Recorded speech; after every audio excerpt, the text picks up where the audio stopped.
uMasipala uMhlathuze usunxusa ukuba amaphoyisa enze isiqiniseko sokuthi izigebengu eziphuma inqina lokubulala osopolitiki ziyabanjwa. Lokhu kuze emva kokuthi ikhansela le-ANC uLindekuhle Ndlovu kuWard 13 eMpembeni lisinde ngokulambisa ngenkathi lidutshulwa abantu abangaziwa. Imeya yalo masipala isenxusa ukuba kwenziwe izinhlelo zokuba leli ikhansela lihlinzekele ngabaqaphi njengoba-ke kubonakala ukuthi impilo yalo isengozini.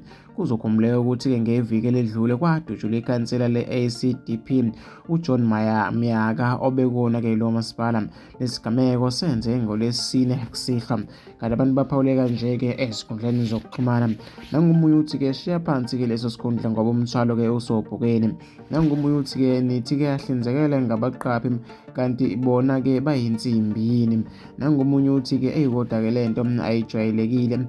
Mhlathuze wengenza kwethu mezofisa ukuthi ngizwe uvo lwakho nombono wakho uthi wena ngicabangani-ke ngalolu daba, hlangana phakathi kwi-comment section.